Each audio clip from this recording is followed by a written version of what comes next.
I think the rule book's been written up. I mean, I think, in past generations, it's been relatively clear about the sort of places that you earn money.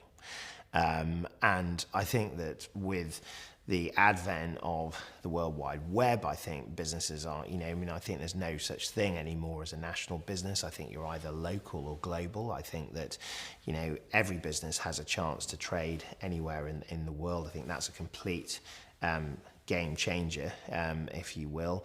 I also think that we're now seeing the first generation of entrepreneurs who have grown up, if you like, and their businesses are starting to grow up in a kind of downturn environment. So some of the most exciting businesses you see at the moment are some of those newer businesses that have turned, if you like, downturn into their own upturn. They've used the conditions of a downturn environment where their competitors might be slightly more tired because they've had to go through lots of change, lots of drama, lots of downsizing.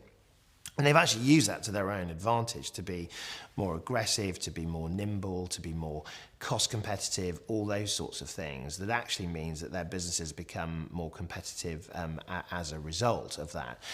What I also think is that, we do live, it's an overused term, but the knowledge economy is there, which means that if you've got a good brain, you can put that to work and work for yourself. And I think you see that in the stats. We've now got a renaissance in the number of people that have become their own boss. Now, admittedly, some of those have done that through distress because, they've lost their job, those sorts of things, and they've had to go into work to become freelancers. But I think also a number of people have done it because they realise is that actually a downturn is a very good time to be an entrepreneur. So the stock of Britain's entrepreneurial companies is on the rise.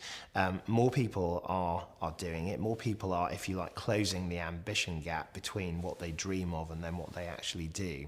And that's creating some really exciting businesses, I think, across the piece that you can look at in terms of being real exemplars of where things are going. So I think in the tech sector, you can look at things like Tech City, all the area around Old Street in London, people like Michael Smith. These are the sorts of, if you like, the new trailblazing entrepreneurs. There's a business called TweetDeck. It was only 3 years old. It was sold for over £23 million just last year.